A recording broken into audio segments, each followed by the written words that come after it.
बहुत बड़ा है, 200 फ्लाइंग आवर्स हैं और अगर किसी पायलट के 200 फ्लाइंग आवर्स होते हैं तो आप समझ सकते हैं कि वो मशीन को कितना बेहतर तरीके से समझता है, जानता है। अब ये लखनऊ से तस्वीरें आप देख रहे हैं। शुभांशु के माता पिता इन तस्वीरों में आपको नजर आ रहे हैं। गर्व से इस वक्त छाती चौड़ी है, लेकिन शुभांशु की मां की आंखें नम हैं। जिस वक्त ये प्रक्षेपण हो रहा था, फाइनल काउंटडाउन चल रहा था, उस वक्त दोनों हाथ जोड़कर शुभांशु की मां इसके सफल प्रक्षेपण की कामना तो कर ही रही थी। साथ ही मां है तो मन में ये विचार भी होगा कि सफलतापूर्वक 14 दिनों का जो मिशन है वो पूरा हो और उनके बेटे पृथ्वी पर सफलतापूर्वक वापस लौटे।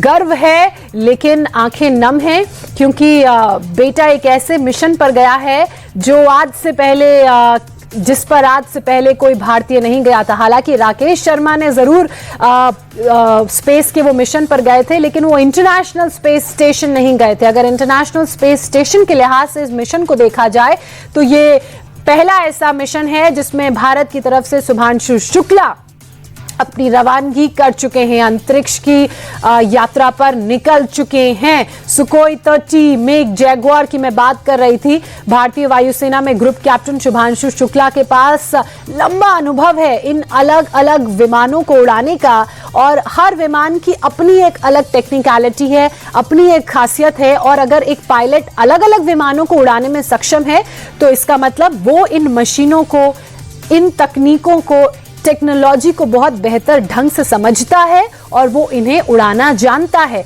और जब आपके पास इतना वास्ट एक्सपीरियंस हो तो आप सेलेक्ट किए जाते हैं इस तरह के स्पेस मिशंस के लिए, जहां पर बहुत कम लोगों का चयन होता है।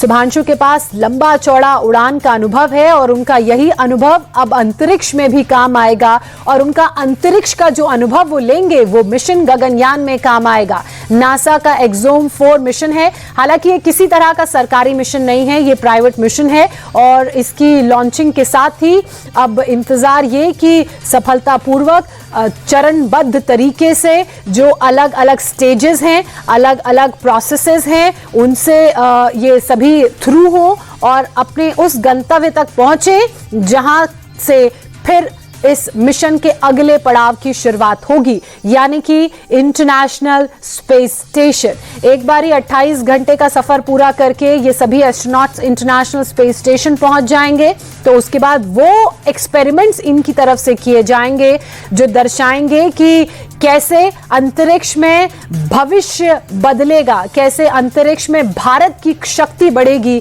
और कैसे अंतरिक्ष में भारत अलग अलग एक्सपेरिमेंट कर पाएगा।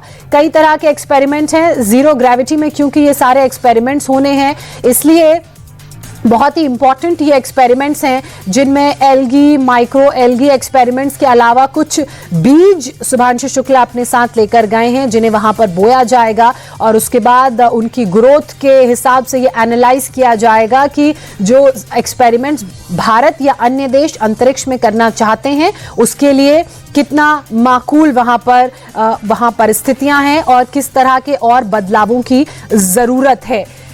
एक ध्यान देने वाली बात यह है कि एनवायरनमेंट नहीं होता है अंतरिक्ष में, तो ऐसे में वहां पर ये जो एक्सपेरिमेंट्स हैं वो बहुत क्रूशियल इस लिहाज से भी साबित होते हैं, क्योंकि इन एक्सपेरिमेंट्स में ये देखा जाएगा जो अलग अलग एक्सपेरिमेंट्स भारत यूएस की तरफ से अंतरिक्ष में किए जाएंगे, ये समझा जाएगा कि कैसे अंतरिक्ष में चीज़ों को और बेहतर किया जा सकता है, कैसे वहाँ पर जीवन की खोज की जा सकती है।